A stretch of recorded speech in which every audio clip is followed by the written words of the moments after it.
So hello guys, welcome back to our channel Physics with Swapan. Swapan দা একটু inactive, আমি হলাম ওনারই একটা ছাত্র অমিত দাস। নমস্কার সবাইকে। তো আমি আজকে এসেছি তোমাদের সঙ্গে একটা ভিডিও শেয়ার করতে নিটকে নিয়ে। এডুকেশন চ্যানেল আমাদের এটা। সো আমি ভাবলাম নিটের যে স্ক্যামটা চলছে এখন ইউটিউবে সবাই এই ভিডিওটা বানিয়ে আপলোড করছে, আমিও চাই ওই নিট বাচ্চাদের জাস্টিস। সো দ্যাটস ওয়াই আমি এই ভিডিওটা আপলোড করছি, তোমাদের সঙ্গে শেয়ার করছি আমার ফিলিংসটা কী নিটকে নিয়ে। সো চলো শুরু করা যাক। এখন নিট তোমরা হয়তো অবশ্যই জানতেই হবে নিটের ফুল ফর্ম কী। তোমরা পড়াশোনা করছো তার মানে অবশ্যই জানো, national eligibility cum entrance test. Okay, তো নিট বেসিক্যালি এনটিএ অর্গানাইজ করে। এনটিএটা কি? ন্যাশনাল টেস্টিং এজেন্সি, এরাই নিট অর্গানাইজ করে। তো গাইজ যখন নিট হয় তখন এরা বলছে এখন একটু টাইম লেট হয়, মানে বুঝতে পারছো, মানে কোশ্চেন পেপারে একটু টাইমে দেওয়া হয় না। সো টাইমের পরিবর্তে টাইম দেওয়া দরকার, কিন্তু এনটিএ দিয়েছে গ্রেস মার্ক। ভালো করে শুনবে জিনিসটা, তারপর আমি বলছি কত মার্ক গ্রেস দিয়েছে, কি দিয়েছে সব বলছি। এখন মেন প্রবলেম হচ্ছে এটাই, কেন আমি বললাম জাস্টিস ওইসব বাচ্চাদেরকে। মেন প্রবলেম হচ্ছে এটাই যে নিটের অল ইন্ডিয়া টপ র্যাঙ্ক 1 করেছে 67 জন, আর এমস দিল্লি এমস যেটা হচ্ছে ইন্ডিয়ার টপ মোস্ট র্যাঙ্কে 1 নম্বরে সবথেকে ভালো কলেজ দিল্লি এমস, যেখানে জেনারেলের সিট কটা মাত্র 41টা। তার মানে বাকি জন অল ইন্ডিয়া টপ র্যাঙ্ক 1 করেও ভালো কলেজে চান্স পাবে না। তোমরা এটা বুঝতে পারছো। তো গাইজ আমি এখানে বলতে চলেছি যে গ্রেস মার্ক কেন দেওয়া হবে। নিটের টাইম লেট হয়েছে, কারোর খাতা দিতে লেট হয়েছে কি কোশ্চেন পেপার দিতে লেট হয়েছে, মানে টাইম দেওয়া হবে। এনটিএ বলছে যে ওখানে টাইম দেওয়া সম্ভব হয়নি, তাই জন্য আমরা কি করেছি গ্রেস মার্ক দিয়েছি, যেটা আমার একদম ভালো হয়নি। যদি এরকমই কিছু প্রবলেম হয়ে থাকে সেন্টারে, সেই সেন্টার হয়ে থাকে যদি সেই সব সেন্টারে, তাহলে তোমরা পুনরায় এক্সাম করাতে পারতে নিট এক্সাম। অনেক লসের ব্যাপার। ওরা বলছে যে অনেক অনেক টাকা দিয়ে এরা ফর্ম ফিল আপ করেছে, সো দ্যাটস ওয়াই। কিন্তু না, এটা আমাকে ঠিক লাগছে না। তো গাইজ তোমাদের কি মতামত কমেন্টে জানাও।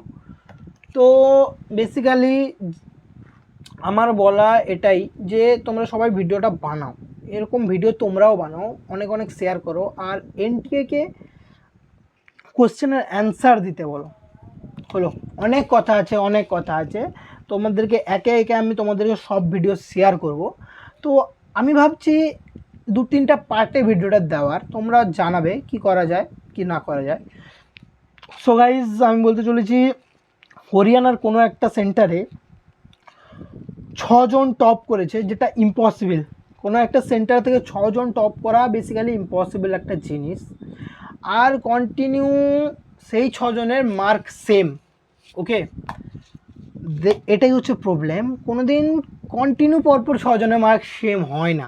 যদিও গ্রেস মার্ক দেওয়া হয়েছে, বলছে এখানে গ্রেস মার্ক দেওয়া হচ্ছে, আর গ্রেস মার্ক দেওয়া হবে এনটিএ বলেছে ফর্ম ফিল আপ, বেসিক্যালি যার যেরকম ফর্ম ফিল আপ হয়েছে সেরকমই গ্রেস মার্ক দেওয়া হবে। কন্টিনিউ পরপর 6 জনের ফর্ম ফিল আপ একই সঙ্গে হয়েছে, তোমরা এটা দেখে নিবে, সেই জন্য 6 জনই 720-তে 720 র্যাঙ্ক করেছে ওই একই কলেজ থেকে। কেন? ওটা একটা সংস্থা হতে পারে যেখান থেকে 6 জনের ফর্ম ফিল আপ করানো হয়, আর ওরাই কোশ্চেন ফাঁস করায়। যেটা আমি বলতে চলেছি এটাই, কোশ্চেন ফাঁস হয়েছে ওই জন্যই ওখানে 6 জনই র্যাঙ্ক করেছে। আর একটা স্ক্যামের ব্যাপার, নিট এক্সামে ভাই নেগেটিভ মার্কিং থাকে। ওকে, তোমরা সবাই জানো এটা। নেগেটিভ মার্কিং থাকার পরেও কি করে একটা ছেলে, তোমরা আমাকে বলে দাও, 719 718 নাম্বার পায়? কারণ একটা কোশ্চেন ঠিক হলে 5 মার্ক প্লাস হয়, একটা কোশ্চেন ভুল হলে -4 মার্ক হয়। ওকে, তোমরা ভালো করে এটা দেখো জিনিসটা কি হয়েছে। যদি এদেরকে বলছে গ্রেস মার্ক দেওয়া হয়েছে, ভাই কী করে সম্ভব, কি গ্রেস মার্ক দেওয়া হয়েছে? তুমি একটা কথা ভাবো। তারপর এত কোশ্চেন আমাদের Physics Wallah Alok sir supreme court পর্যন্ত গেছে এই কোশ্চেনটাকে নিয়ে। তো গাইজ এখন আমরা বলতে চলেছি কেন এরকম হলো। ওরা বলছে এনটিএ বলছে 17 জন নাকি 720-তে 720 পেয়েছে, আর বাকি সবাই 715 পেয়েছে, তাদেরকে এক্সট্রা 5 মার্কস দেওয়া হয়েছে।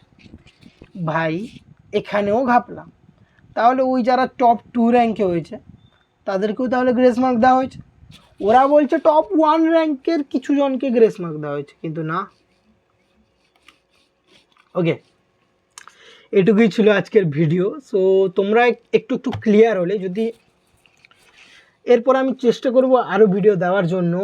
তো স্যার ইনঅ্যাক্টিভের জন্য আমি ভিডিও দিচ্ছি একটু একটু করে। তো ভালো লাগলে চ্যানেলটিকে লাইক শেয়ার সাবস্ক্রাইব করবে, এবং তোমরাও এরকম ভিডিও বানাও আর শেয়ার করো। আর এনটিএকে জরুর ট্যাগ করো, ট্যাগ না করলে আমাদেরকে জাস্টিস দরকার। ওই বাকি 41 থেকে বাকি 67 কত, ওই বাকি ছেলেদের জন্য আমাদের জাস্টিস দরকার। বিকজ তারা অনেক স্ট্রাগল করে, একটা গরিব দুঃখী মানুষ যারা খেতে পায় না, তাদের ছেলেরা যদি নিট কোয়ালিফাই করে এই জায়গায় আসে, আর তারা যদি টপ গভর্নমেন্ট কলেজ না পায়, তাদেরকে কতটা দুঃখ লাগবে ভাই, তারা সুইসাইড পর্যন্ত করে নেয়। ওকে, এইটুকুই ছিল আজকের ভিডিও। তো তোমরা শেয়ার করো আর তোমরাও ভিডিও বানাও। তো কেমন লাগলো কমেন্ট করে জানাও। আর পরের পার্ট চাই তো বলো, আমি পরের পার্টে অনেক প্রুফ নিয়ে এই ভিডিওটা আপলোড করব। তো টাটা, বাই বাই, আজকের জন্য এইটুকুই। নমস্কার, গুড নাইট।